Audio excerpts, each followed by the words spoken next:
The first thing I noticed was the way everyone stopped talking when my black SUV turned onto Maple Ridge Lane. It wasn't because the vehicle was loud. It wasn't because I was driving too fast. I was doing exactly what any new homeowner would do on a quiet Sunday morning. Driving slowly, looking at my new neighborhood, trying to imagine the next chapter of my life. But before I even reached my driveway, I saw her. A woman standing near the entrance of the community with her arms crossed, staring directly at me. She wasn't smiling. She wasn't curious. She looked like someone who had already decided I didn't belong. Her name was Linda Whitmore. Everyone in Maple Ridge knew her as the HOA president. But the residents had another name for her when she wasn't around. The gatekeeper. Because Linda didn't just manage the neighborhood. She controlled it. At least that's what she believed. I had just moved into Maple Ridge after accepting a new position in the county.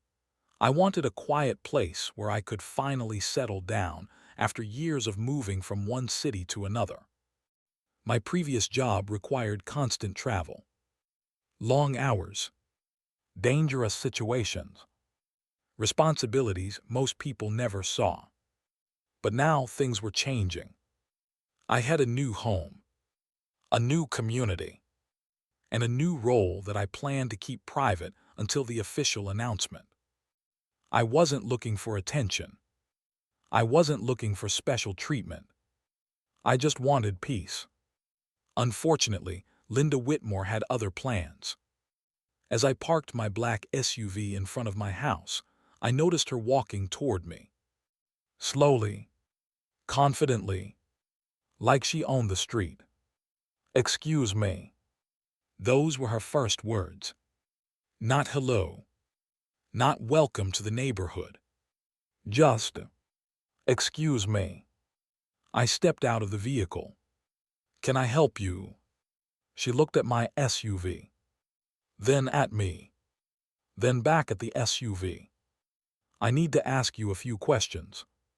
I smiled politely. "Sure." She pulled out a small notebook. "I don't believe I've seen you before. I'm new here, I just bought this house." She didn't react. Instead, she wrote something down. "What is your name?" I told her. She wrote it down. "And what exactly brings you to Maple Ridge?" The question sounded strange. Like I wasn't a homeowner. Like I was someone who needed permission to exist there. "I purchased the property on Oakwood Drive." She looked surprised for half a second. Then her expression changed. "Oh." A single word. But I understood the meaning behind it. She wasn't expecting someone like me to own a house in this neighborhood. She looked at my SUV again. "You understand this community has rules, right?" "I do. Vehicles must be registered." "I'll take care of that. Exterior appearance must be approved." "Okay. Guests must be reported." I raised my eyebrow. "Guests?" "Yes, we have security concerns." I looked around. A quiet street. Perfect lawns. Children riding bicycles. Nothing looked dangerous. "Security concerns." She nodded seriously. "We have had issues before." "What kind of issues?" She paused. "People who don't belong." That sentence stayed in the air. People who don't belong. I looked at her carefully. Because suddenly, I realized this wasn't about rules. This was about me. "You don't know anything about me," I said calmly. Linda smiled. A cold smile. "I'm just doing my job." But something about her tone told me she wasn't. She wasn't protecting the neighborhood. She was protecting her image of what the neighborhood should look like. And apparently, I didn't fit that image. For the next few days, I tried to ignore it. I focused on unpacking, learning the area, Meeting my neighbors. Most people were friendly. The Johnson family next door brought me dinner. An elderly couple across the street welcomed me. A few residents apologized quietly for Linda's behavior. "Don't take it personally," one neighbor told me. "She treats everyone like that." But the look in his eyes told me something different. Not everyone. Not equally. 3 days after I moved in, I received my first HOA violation letter. I was confused because I hadn't even changed anything outside. The letter claimed my vehicle violated community standards. Apparently, my black SUV was inconsistent with neighborhood appearance. I read the sentence 3 times. My vehicle, a legally registered vehicle, parked in my own driveway, was somehow a problem. I went to the HOA office the next morning. Linda was sitting behind a large desk. She looked completely unsurprised to see me. "Good morning, Linda." She looked up. "Oh, the SUV owner." I ignored the comment. "I received a violation notice." "Yes." "Can you explain what rule I violated?" She opened a folder. "Maple Ridge has standards." "I understand which standard." She pointed at the paper. "Vehicle appearance. My SUV is clean." "It's not about cleanliness." "Then what is it about?" She leaned back. "The vehicle creates the wrong impression." I stared at her. "The wrong impression?" "Yes." "What impression is that?" She didn't answer immediately. And that silence told me everything. Finally, she said, "It looks intimidating." I almost laughed. Almost. Because I realized something. This wasn't about an SUV. It was about fear. Linda had created a world where she decided who was acceptable. And she had already decided I wasn't. I left without arguing. Because I knew something she didn't. People who abuse small amounts of power usually reveal themselves eventually. They don't know when to stop. And Linda Whitmore was just getting started. The following week, things became worse. My security cameras captured her walking around my property line. Not once. Not twice. 4 times. She claimed she was checking landscaping compliance. But my lawn was perfectly maintained. Then came another letter. Then another. A complaint about my mailbox. A complaint about my trash bins. A complaint about my driveway. Every day there was something new. It felt like she was searching for a reason. Any reason. To make my life uncomfortable. One evening, I was sitting inside my house when I received a notification from my security system. Motion detected outside. I checked the camera. It was Linda, standing near my driveway, looking at my vehicle, taking pictures. I walked outside. "Linda." She turned around. "Oh, hello. What are you doing?" "Documenting." "Documenting what?" She looked at my SUV. "Suspicious activity." I couldn't believe what I heard. "Suspicious activity." "Yes." "What activity?" She didn't answer. Instead, she took another picture. That was the moment I realized this had gone beyond an HOA dispute. She wasn't enforcing rules. She was building a story. A story where I was the problem. "Linda, you should be careful making accusations like that." Her expression changed. For the first time, she looked uncomfortable. "Are you threatening me?" "No." I looked directly at her. "I'm warning you." She smiled, but there was anger behind it. "I think you misunderstand your position here." "My position?" "Yes." She stepped closer. You are new. I know. This community has existed for years. I know. And people like me keep it safe. I looked at her. People like you. She didn't answer. Instead, she walked away. But before leaving, she turned around. You should know something. What? We notice everything in Maple Ridge. I watched her leave. And for the first time, I wondered, how far was she willing to go? Because I had a feeling Linda Whitmore wasn't trying to remove my SUV. She was trying to remove me. And she had no idea who she had chosen as her target. The next morning, I woke up to something I never expected. A message from the HOA community group. At first, I thought it was another routine announcement. Maybe a reminder about trash pickup. Maybe a neighborhood meeting. But when I opened it, I saw my name. Not mentioned casually. Accused. Residents are advised to remain alert regarding unknown vehicles and suspicious individuals. Below the message was a picture. My black SUV. Taken from a distance. Without my permission. I stared at the screen. The picture wasn't just posted. It was shared with dozens of people. Neighbors who had smiled at me days earlier were now looking at me differently. Some comments were worse.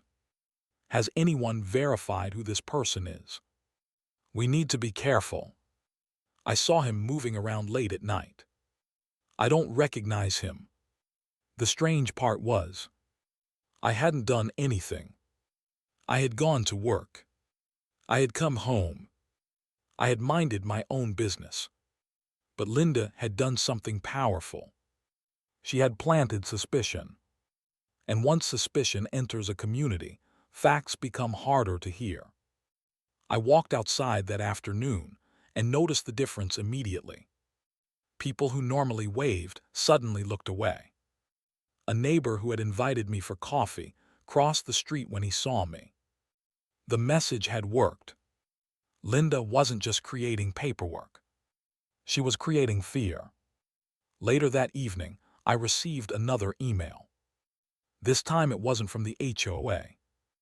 It was from the county police department. A welfare check had been requested regarding my property. I sat there quietly. A welfare check. For what? I wasn't missing.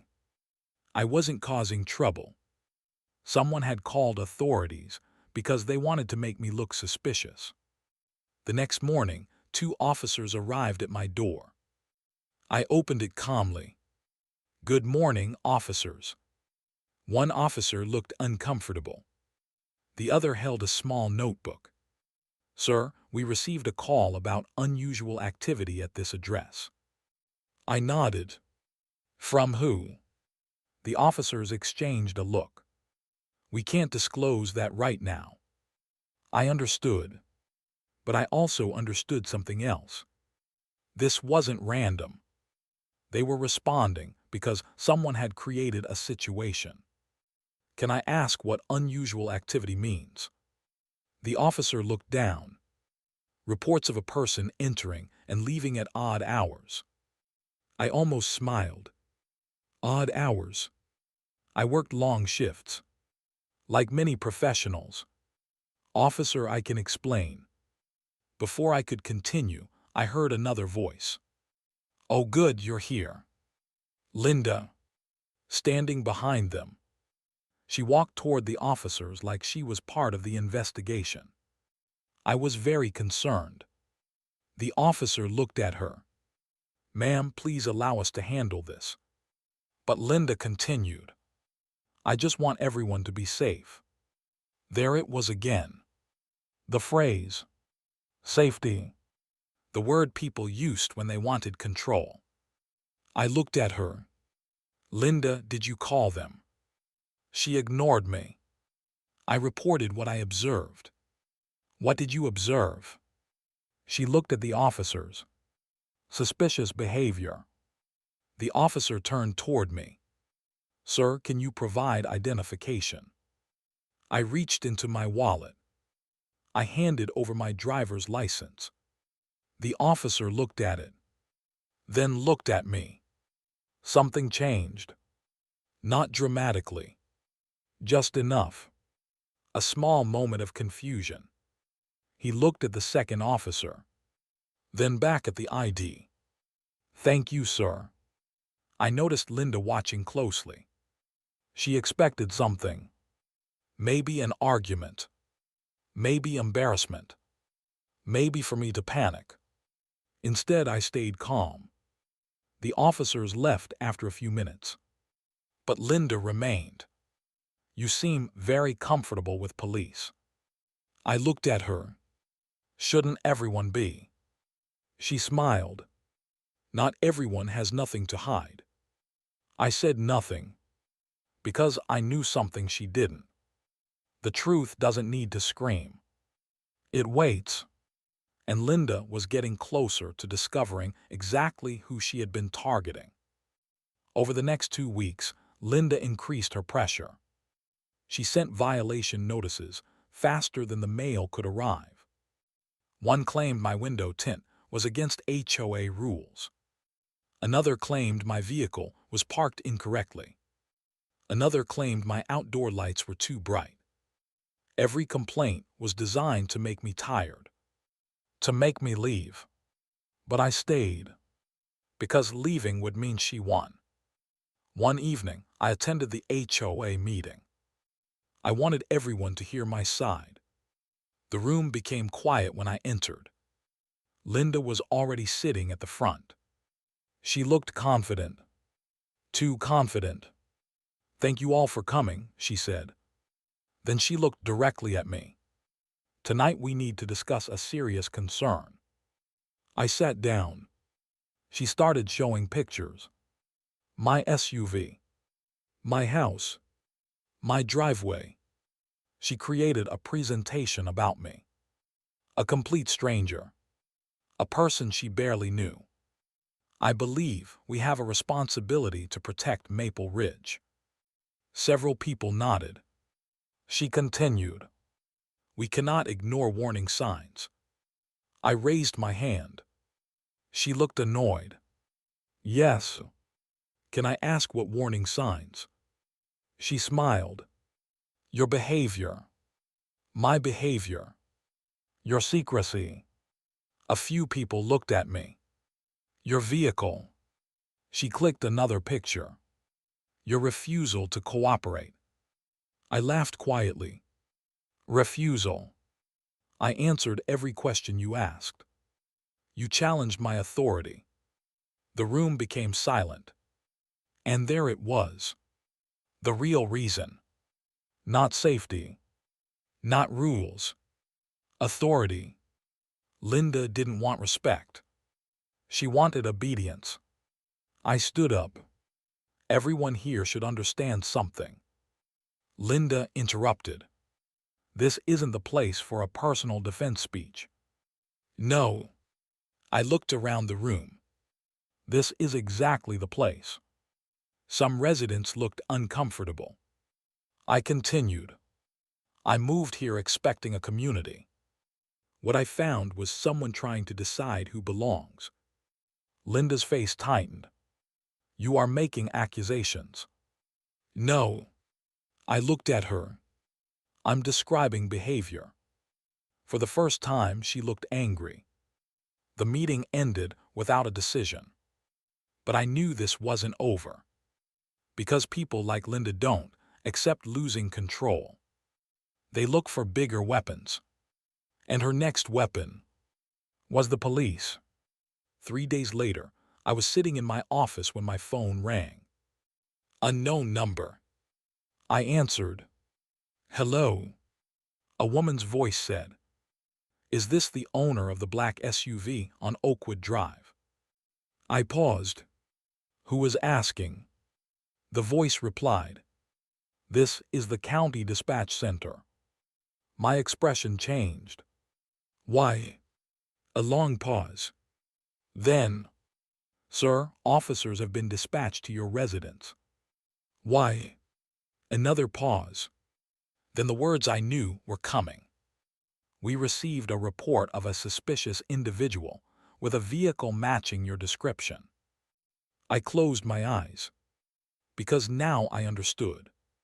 Linda wasn't just trying to embarrass me. She was escalating. And this time, she wanted me in handcuffs. The sound of police vehicles arriving outside my house echoed through Maple Ridge.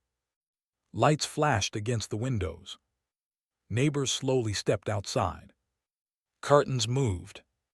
People watched. Exactly what Linda wanted. A public scene. A moment where everyone would see me as the problem. I walked toward my front door calmly. Before I opened it, I checked my phone. The county dispatch call was still recorded. The report. The time. Everything. I already knew this wasn't a normal misunderstanding. This was intentional. When I opened the door, 3 officers were standing outside. One of them stepped forward. "Sir, we received a report regarding suspicious activity at this residence." "I understand. Can we ask you some questions?" "Of course." Behind them, I saw Linda standing near the sidewalk. She wasn't hiding. She wanted to watch. She wanted this moment. The officer looked around. "Are you the owner of this property?" "Yes." "Can we see identification?" I handed him my ID. He looked at it. Then his expression changed. A second later, the other officers noticed. The first officer looked back at me. "Sir." His voice became different, more respectful. "Is this current?" I nodded. "Yes." Linda stepped forward. "What is it?" The officer looked at her. "Ma'am, please step back." But I reported the suspicious person. The officer looked at me again. Then at Linda. "Do you know who this is?" Linda smiled. "I know exactly who he is." The officer shook his head. "No, ma'am, I don't think you do." The street became silent. Neighbors started walking closer. The officer handed my ID back. "Everyone, I want to make something clear." He looked directly at Linda. "This man is not a suspicious individual." A pause. "He is Sheriff Daniel Carter." The silence was unbelievable. Nobody moved. Nobody spoke. Linda's smile disappeared. Completely. The woman who had spent weeks trying to prove I didn't belong suddenly realized something. She hadn't targeted a random homeowner. She had targeted the person responsible for overseeing the county law enforcement department. The new sheriff. The man who had moved into Maple Ridge quietly, because he wanted a normal life before his official public introduction. Linda looked confused. "That's impossible." I looked at her. "Why?" "Because." She stopped.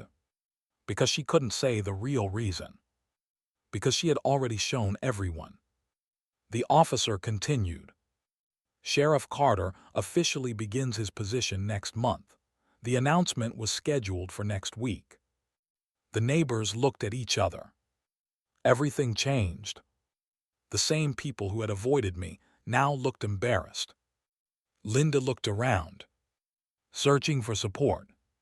But nobody stepped forward, because everyone finally saw what had happened.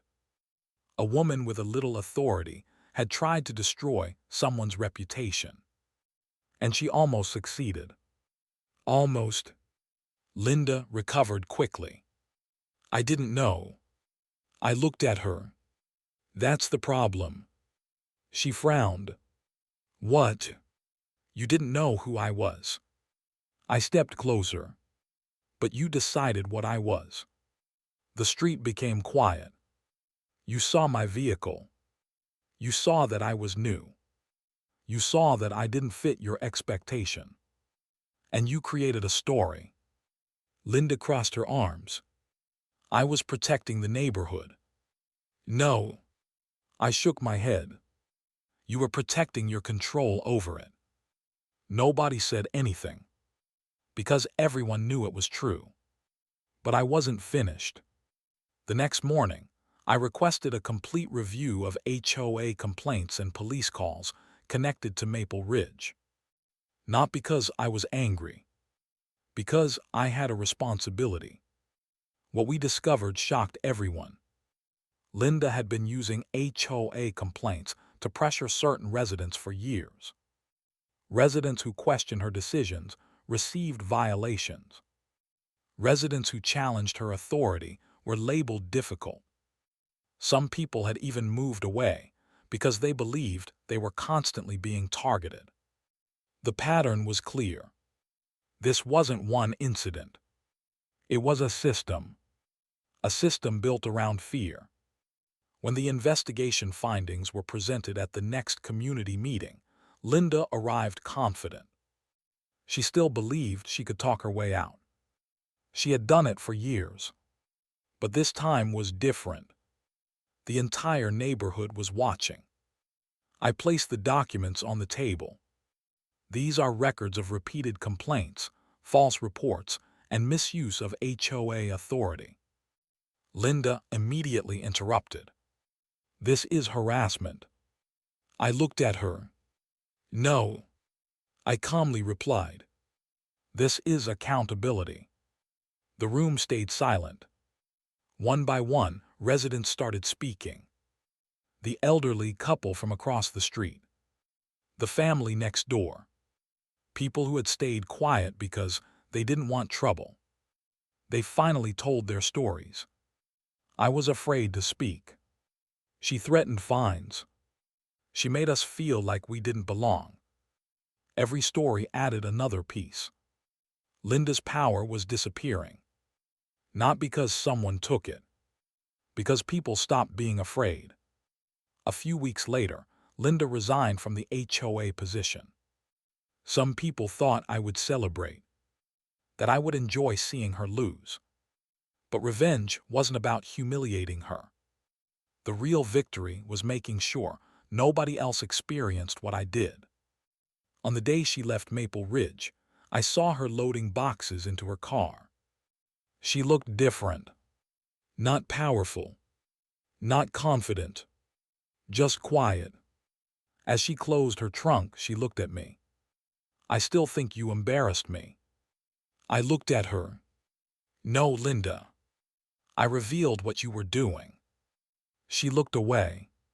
For a moment, I thought she might apologize. She didn't. Some people never do. But the neighborhood changed after that. People started talking again. Neighbors helped each other. Meetings became discussions instead of battles. And my black SUV, it remained exactly where it had always been. In my driveway. The same vehicle that Linda called suspicious. The same vehicle that made her think I didn't belong. The same vehicle that exposed the truth.